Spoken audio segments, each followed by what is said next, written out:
Hello students. तो पहले वाले लेक्चर में हमने क्वेश्चन नंबर 11 देख लिया था। 11th MCQ CET of structure of atom and nuclei. अब हम देख रहे हैं 12th क्वेश्चन। 12th क्वेश्चन कुछ ऐसा है, H2 atom, hydrogen atom is in excited energy state -0.85 electron volt, यानी जिस ऑर्बिट में है उस ऑर्बिट में उसकी जो एनर्जी है वो कितनी है, -0.85 electron volt. The frequency of photon emitted if it jumps to ground state, यानी वो अगर उस ऑर्बिट से ग्राउंड स्टेट में अगर जंप करता है, so what will be the frequency of photon. इसके लिए हमें वो बोहर का थर्ड पोस्टुलेट देखना पड़ेगा।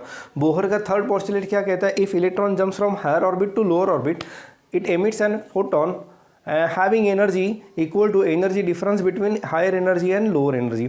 तो फोटोन की जो एनर्जी है वो है h nu which is equal to EP minus EN, यानी ये एक्साइटेड एनर्जी लेवल और ये ground state energy level. Excited energy level है आपकी -0.85 माइनस ये है -13.6। अगर आप ये सब्ट्रैक्शन करोगे, यानी ये जो भी है ये माइनस माइनस प्लस हो जाएगा, तो आपका जो आंसर यहाँ पे आ रहा है -12.75 इलेक्ट्रॉन वोल्ट। इसको आपको जूल में कन्वर्ट करना पड़ेगा। फॉर दैट -12.75, सॉरी ये प्लस हो जाएगा, माइनस नहीं रहेगा, ये प्लस हो जाएगा, इंटू 1.6 इंटू 10⁻⁻19 जूल्स। ये इलेक्ट्रॉन को जूल में आपने कन्वर्ट कर दिया, उसके लिए आपने 1.6 इंटू 10⁻⁻19 जूल से मल्टीप्लाई किया। सो ये है आपकी एनर्जी। आपको चाहिए frequency, so frequency is 12.75 into 1.6 into 10⁻⁻19 this divided by h, यहाँ पे h आ जाएगा, तो h की जो वैल्यू है वो है 6.63 इंटू 10⁻34। यहाँ पे फ्रीक्वेंसी का जो मुझे आंसर मिल रहा है दैट इज 3.7 इंटू 10⁻15 हर्ट्स। ये आंसर है। ऐसा कोई ऑप्शन है आपके पास? यस, 3.07 नहीं 3.7 ही है, और वो है ऑप्शन, एक मिनट है, ये ऑप्शन कौन सा है, 07 है, सॉरी दिस इज 3.07 और ये है ऑप्शन ए आपका। एक बार कंफर्म कर लेना 3.07 है या 3.7 है, बट ये कैलकुलेशंस आपको करने पड़ेंगे। अब इसके लिए क्या कर सकते हैं आप, ये 12.75 है, 6.63 है, तो हालांकि देखा जाए तो ये अप्रोक्सीमेटली ट्वाइस आ जाएगा, तो ये 2 कर सकते हो, बट ये 2 से थोड़ा कम रहेगा, याद रखना 2 से थोड़ा सा कम रहेगा। इसको ज़रा अच्छे से, 2 से थोड़ा सा कम है, यानी ये 1.6 इंटू 2 3.2 आ जाता है, तो ये 2 से थोड़ा कम है, तो 3.7 आंसर हो ही नहीं सकता, तो आंसर रहेगा 3.07, और 10 की पावर आप यहाँ से आसानी से कैलकुलेट कर सकते हो, तो आंसर शुड बी 3.07। देखो मैंने कोई भी कैलकुलेशंस नहीं किया, मैं बस ऐसे ही आपको बता रहा हूँ, और ऐसे ही लगभग आपको करना पड़ेगा हर एक कैलकुलेशन बेस्ड क्वेश्चन के लिए। आगे बढ़ते हैं। Next question is the binding energy of electron in the third orbit is -1.5 electron volt. The potential energy in the same orbit is, binding energy it is the minimum amount of energy given to the electron so that it becomes free from the orbit. तो it is basically negative of total energy of electron. तो ये सब हमने derive कर लिया है। हमने derive किया था कि potential energy of electron is -e²/4πε0r, kinetic energy of the electron is e²/8πε0r, and total energy which is nothing but addition of potential energy and kinetic energy. ये दोनों करके देखो, आपको ये आंसर मिलेगा। अब ये एक्सप्रेशन जब मैं, and binding energy it is negative of total energy, तो binding energy will be e²/8πε0r, ये प्लस आ जाएगा, it is negative of total energy. तो अब ये है आपकी बाइंडिंग एनर्जी। अब आप अगर ये एक्सप्रेशन और ये एक्सप्रेशन चेक करते हो, सो पहले इसको, इन दोनों को कंपेयर करो। इन दोनों एक्सप्रेशन को जब मैं कंपेयर करता हूँ तो मुझे ऐसा पता चलता है कि total energy is half of potential energy. Total energy is half of potential energy. So half of potential energy ये है total energy, that means I can say magnitude में binding energy is also half of potential energy. अब उन्होंने पूछा क्या है, potential energy पूछी है, तो potential energy is twice of binding energy. So twice of कितनी है एनर्जी आपकी 1.51, so it is 3.02 electron volt, इतनी आपकी एनर्जी रहेगी। ऐसा कोई ऑप्शन है आपके पास? Yes, it is option C रहेगा। याद रखना potential energy is negative, so option should be C. So I hope ये क्लियर हो गया होगा। बढ़ते हैं आगे towards question number 14। Question number 14 है विच of the following transition in H atom hydrogen atom produces photon of minimum energy. Page number 329 पे photon energy का ये एक्सप्रेशन है, ये वाला। इसमें ये जो टर्म है ना, ये पूरी टर्म ये कांस्टेंट है और उसकी जगह मैंने ये k लिख दिया। See it is not Rydberg constant. Rydberg constant कब मिलता है? जब आप h को इधर लेके आते हो और न्यू जो है उसको 1 c बाय लैम्डा, तो c भी आपको इधर लाना पड़ेगा, तब आपको रेडबर्ग कांस्टेंट मिलता है। उसे बुक में से ज़रा सा देख लेना। फिलहाल यहाँ पे हमें सिर्फ फोटोन एनर्जी में इंटरेस्ट है, तो फोटोन एनर्जी यानी h न्यू, तो ये जो टर्म है इसको, ये कॉन्स्टेंट, इसकी जगह मैंने k लिख दिया। अब कौन सा ट्रांजिशन आपको मिनिमम एनर्जी देगा? तो there are 4 options given. Option A, so basically यहाँ पे क्या है, इसका मतलब ये है कि the electron is jumping from mth orbit to nth orbit. तो जो 4 ऑप्शन दिए हैं इसमें ए में है it is jumping from second to first orbit. Second to first orbit में आपको h न्यू की वैल्यू ये मिल रही है 0.75 k।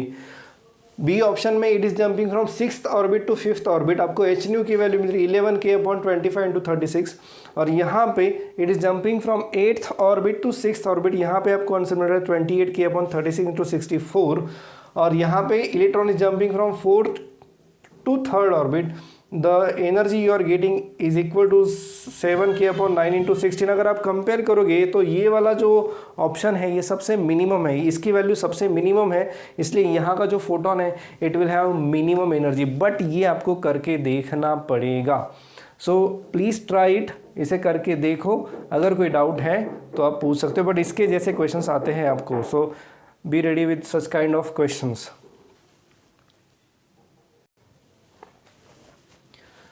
तो ये कुछ लगभग 5 क्वेश्चंस मैंने कवर कर लिए हैं। 5 में से क्वेश्चन 18 जो है वो होमवर्क है आपके लिए, वो आप कर लो, ज़रा देख लेना। उसके लिए थोड़ा रेफरेंस आपको लेना पड़ेगा, बट एनीवे आप कर सकते हो। Not very much related to this topic, but आप कर लो। Next question number 15। Question number 15 है when electron jumps from higher orbit to 3rd orbit the spectral lines are called. जब इलेक्ट्रॉन हायर ऑर्बिट से 3rd ऑर्बिट में jump करता है तो उससे एमिट होने वाली जो स्पेक्ट्रल लाइंस है, यानी उससे एमिट होने वाली जो वेवलेंथ है, सेट ऑफ वेवलेंथ है या फिर स्पेक्ट्रम है, उसे हम कहते हैं Paschen series. Yes, the answer is Paschen series. Next, for Lyman series electron jumps from, question क्या ऑप्शंस में ज़रा देख लेता हूँ। From higher orbit to first orbit, यही करेक्ट ऑप्शन है। फ्रॉम हायर ऑर्बिट टू नहीं, सेकंड नहीं। From second orbit to any other नहीं। 3rd ऑर्बिट टू नहीं। लाइमन सीरीज कब आती है? जब इलेक्ट्रॉन जो है वो जंप करता है from any higher orbit to first orbit. अगर इलेक्ट्रॉन का डेस्टिनेशन फर्स्ट ऑर्बिट है from higher orbit, then it is called as Lyman series. तो ये है, इसका आंसर है A, from higher to first orbit. The series which lies in ultraviolet region, the series which lies in ultraviolet region is Lyman series, याद रखना।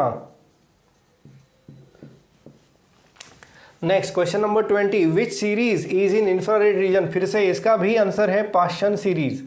Paschen series जो है it lies in infrared reason. और एक बात याद रखना है, दिस इज क्वेश्चन नंबर 20, मैंने पहले 20 ले लिया। अब हम बात करते हैं क्वेश्चन नंबर 19 की।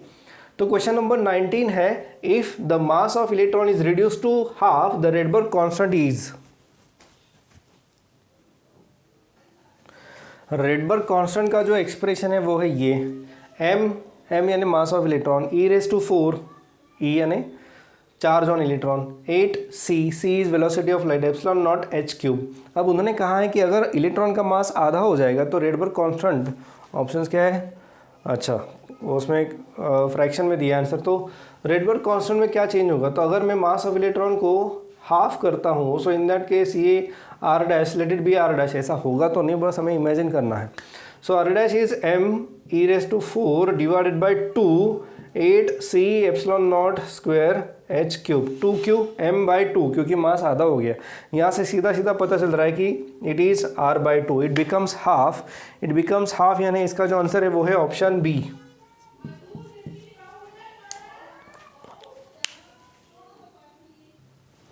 देखो क्वेश्चन नंबर 21 है कुछ इस प्रकार से, the series limit wavelength of Balmer series for H atom is.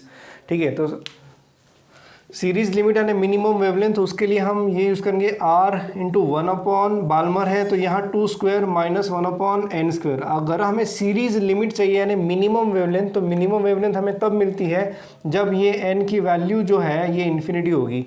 So 1/λ is equal to r into 1/4 minus 1/, ये होगा infinity.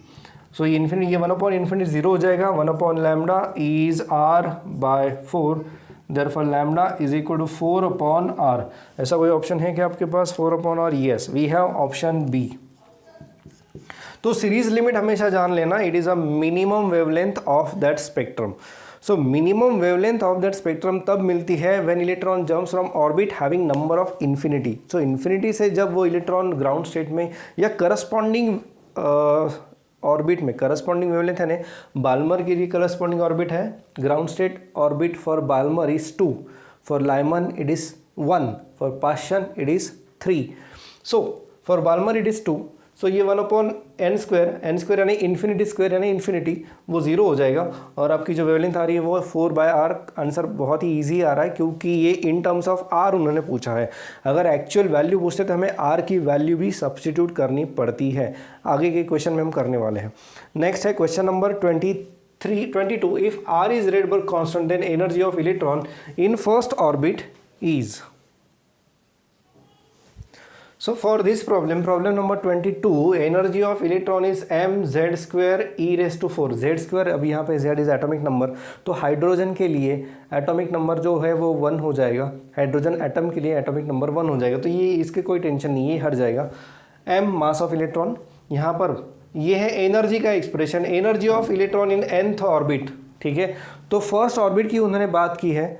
Question number in ground state, तो ग्राउंड स्टेट है यानी ग्राउंड स्टेट यानी first orbit, n is equal to 1, तो ये 1 हो जाएगा, ये n स्क्वायर ये 1 हो जाएगा। रेडबर्ग कांस्टेंट, इसको मैं सिंप्लीफाई कर लेता हूँ, ये हो जाएगा -m e⁴ divided by 8ε0 square h square, और ये n स्क्वायर, n इज 1 तो ये भी 1 रहेगा। ठीक है, तो ये आ गया एनर्जी इन फर्स्ट ऑर्बिट, ये है Rydberg constant. They want energy in terms of r, तो हम एक काम करते हैं, E और r का रेशियो ले लेते हैं सीधा सीधा। सो E बाय आर क्या आ जाएगा, -m e⁴ divided by 8ε0 square h square into 1/r है तो इसका रेसिप्रोकल लिख लो, 8c⁴ square h cube divided by m e⁴, तो ये m e⁴ कैंसिल हो जाएगा, ε0 square h square, ε0 square h square cancel हो जाएगा, and what we have is E by r is equal to, ये 8 भी कैंसिल हो जाएगा, CH। So E is equal to CHR, ये आंसर आ रहा है। सो ये कौन सा ऑप्शन है यहाँ पे, CHR, ये है ऑप्शन C, ये माइनस रहेगा, सो आंसर इज C, इसका आंसर आ गया C। तो ये इस तरह के भी क्वेश्चंस आपको आ सकते हैं। बढ़ते हैं आगे। Question number 23, the wavelength of first spectral line of Lyman series. First spectral line of Lyman series का मतलब है, अब देखो ये 1/λ, ये है r रेडबर्ग कांस्टेंट, ये है लाइमन सीरीज यानी ये 1/1 square minus 1/, first spectral line यानी फर्स्ट वेवलेंथ जो है वो है जब electron second to first orbit में गिरेगा। दूसरी लाइमन की लाइन कौन सी रहेगी, जब इलेक्ट्रॉन थर्ड टू फर्स्ट में गिरेगा। तीसरी लाइन कौन सी रहेगी, तीसरी वेवलेंथ कौन सी रहेगी, जब electron fourth to first orbit में गिरेगा। तो इनको सिर्फ चाहिए फर्स्ट वेवलेंथ, तो हम यहाँ पे करेंगे 1/2 स्क्वायर। सो 1/λ इज 1/r, ये 1 माइनस 1/4, ये 3/4 हो जाएगा। That's why lambda is 4r/3। अब हमें यहाँ पता होनी चाहिए r की वैल्यू। सो r की जो वैल्यू है इट इज़ 1.097 इंटू 10⁻², क्या आ रहा है आंसर इसका, एक सेकंड था, कुछ तो गड़बड़ हो गई है। अच्छा बराबर है, ये गड़बड़ ये हो गई थी कि मैंने r जो है यहाँ पे ऊपर चाहिए, here should be r, so lambda यानी रेसिप्रोकल लेने के बाद हमें मिलेगा 4/3r, 4/3। r की वैल्यू याद रखना, इट इज़ 1.097 10⁻⁷। r का यूनिट में आपको पूछूंगा, मुझे आप लोग यूनिट बताना r का कितना आ रहा है। सो r की जो वैल्यू है इट इज़ 1.097 इंटू 10⁻⁷। कैलकुलेशंस कर लो, कैलकुलेशंस करने के बाद आपको आंसर मिलता है 1 या फिर एंगस्ट्रॉम में अगर आंसर चाहिए सो इट इज़ 1215, ऐसा आंसर आ रहा है एंगस्ट्रॉम। ये करके देखो आप लोग, आ जाएगा answer. You approximately take it as 1 only, you can take it.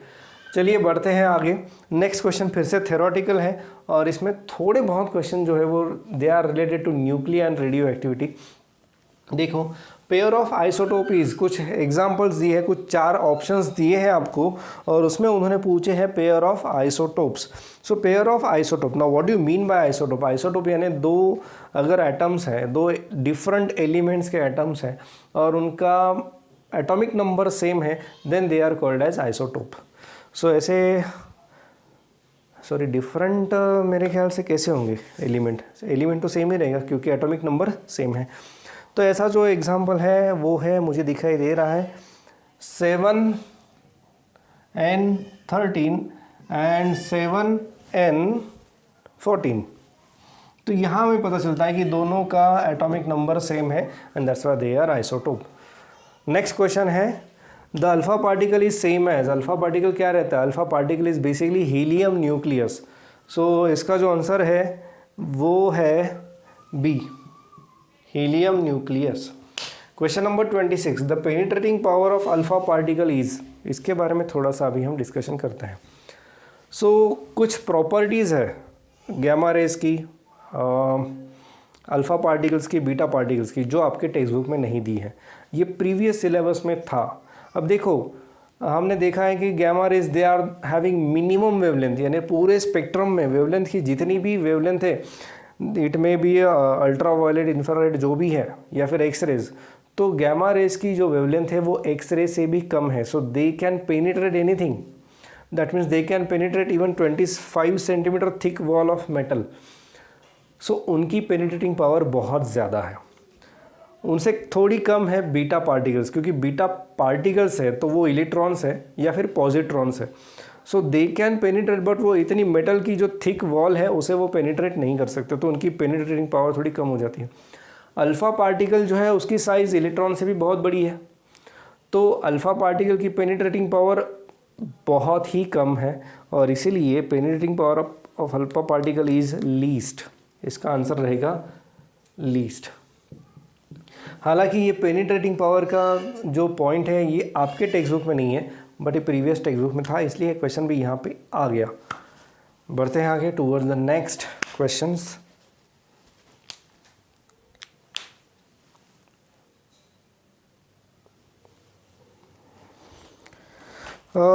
देखो यहाँ पे कुछ क्वेश्चंस है तो जो मैंने रेडियो एक्टिविटी से इंक्लूड कर दिए हैं, थोड़ा ठीक रहेगा, हमारे पास थोड़ा बहुत नॉलेज भी चाहिए उसके बारे में, क्योंकि हमने एक्सरसाइज में से एक भी न्यूमेरिकल नहीं किया। So we have few questions based on radio activity.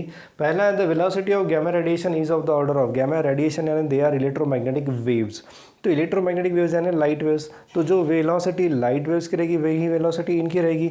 सो इनकी जो रेंज है it is 10⁸ metre per second, ये रहेगी। उन्होंने सिर्फ 10 की पावर पूछी है, एग्जैक्ट वैल्यू नहीं पूछी है। So the velocity of gamma radiation is of the order of 10⁸ metre per second. Next, which of the following particle can affect photographic plate. 4 option दिए हैं, alpha particle, beta particle, gamma radiation, all of this. इसका answer है all of this. ठीक है, ये तीनों photographic plate को, photographic plate यानी वो पहले कैमरे का जो रोल था निगेटिव बोलते थे उसे कहते हैं फोटोग्राफिक प्लेट। अगर ये तीनों उसको बम्बार्ड कर देते हैं so they can affect the photographic plate. वहाँ पे ऐसा वाइट स्पॉट आपको दिखाई देंगे। बेसिकली यही तो कॉज था, यही एक कॉज नहीं बोल सकता, यही एक सोर्स था जहाँ से पता चला कि some elements are emitting some radiations. एक एक्सीडेंटली एक फोटोग्राफिक प्लेट वहाँ रखी गई एक रेडियो एक्टिव सब्सटेंस के ऊपर और पता चला कि फोटोग्राफिक प्लेट जो उसका पैटर्न चेंज हो गया, और तब जाके ये पता चला कि they are emitting some particle some radiations. So all of this यानी alpha particle, beta particle and gamma radiation, all of this they affect photographic plate. Next, in alpha decay, और 4 ऑप्शन दिए हैं, मैं इसका आंसर बता देता हूँ। Alpha decay यानी कोई भी एटम अल्फा पार्टिकल एमिट करता है, सो उस पार्टिकल का मास नंबर जो है वो 4 से डिक्रीज़ हो जाता है और एटॉमिक नंबर जो है वो 2 से डिक्रीज़ हो जाता है। ऑप्शन देख लेना कौन सा है, टिक कर देना। अब नेक्स्ट क्वेश्चन है question number 30। Radioactive element X emits alpha particle and changes to. अब ये और ये क्वेश्चन लगभग सेम ही है। तो अगर ये x जो है ये अल्फा पार्टिकल एमिट करेगा, it will give y z a and y. Now it will have atomic number less than 2, so z minus 2 and mass number will decrease by 4, so a minus 4 and plus alpha particle. ये इसका correct equation रहेगा। ये था आपका question number 30। बढ़ते हैं आगे। Question number 31 है, इफ़ ये शायद रेडियम है, radium decays by emitting 3 alpha and 1 beta particle then the product is. अब यहाँ पे यही नहीं बताया उन्होंने कि बीटा इलेक्ट्रॉन है या पॉजिट्रॉन है। बाय डिफ़ॉल्ट हम ये एज्यूम करते हैं कि ये इलेक्ट्रॉन है। इनिशियली हमेशा याद रखना, अगर कुछ मेंशन नहीं किया है so it assume that it is electron. So अगर एक इलेक्ट्रॉन एमिट होता है तो वहाँ पे एटॉमिक नंबर जो है वो 1 से इंक्रीज़ होता है, ये याद रखना, ठीक है। 3 अल्फ़ा पार्टिकल, पहले तो 3 अल्फ़ा पार्टिकल चले गए, तो 3 अल्फ़ा पार्टिकल अगर चले जाते हैं तो ये जो एटॉमिक नंबर है 88, एक अल्फ़ा पार्टिकल से एटॉमिक नंबर 2 से डिक्रीज़ होता है, तो 3 अल्फ़ा पार्टिकल से एटॉमिक नंबर 6 से डिक्रीज़ होगा। सो 88 minus 6 atomic number will be 82। पर एक इलेक्ट्रॉन भी यहाँ से एमिट हुआ है तो उसकी वजह से एटॉमिक नंबर 1 से बढ़ेगा, सो +1, so the resultant atomic number will be 83। अब बात करते हैं मास नंबर। एटॉमिक नंबर तो मिल गया, मास नंबर। एक अल्फ़ा पार्टिकल एमिट करने से मास नंबर 4 से डिक्रीज़ होता है, तो 3 अल्फ़ा पार्टिकल एमिट करने से मास नंबर 12 से डिक्रीज़ हो जाएगा। 12 से डिक्रीज़ हो जाएगा यानी 228 माइनस 12, तो ये जो आंसर है वो है 216। और बीटा पार्टिकल एमिट करने से मास नंबर चेंज नहीं होता, भले ही वो इलेक्ट्रॉन हो या पॉजिट्रॉन हो। तो रिजल्टेंट जो एलिमेंट है लेट इट बी एक्स, तो उसका आंसर है 83216। 83216 ऐसा कोई ऑप्शन है आपके पास? Yes, we have option C. Next question number 32, what is ratio of angular momentum of electron in first to fourth orbit. Electron का जो एंगुलर मोमेंटम होता है वो हमें पता है L is equal to NH/2π, where n is the number of that orbit. So L1/L4 is h/2π, मैं चाहिए तो 1 लिख देता हूँ, 1h/2π, एंड फोर्थ में n की वैल्यू रहेगी 4h/2π। तो आपका जो आंसर आ रहा है वो आ रहा है 1/4। 1/4 यानी ऑप्शन जो मिल रहा है वो है बी। नेक्स्ट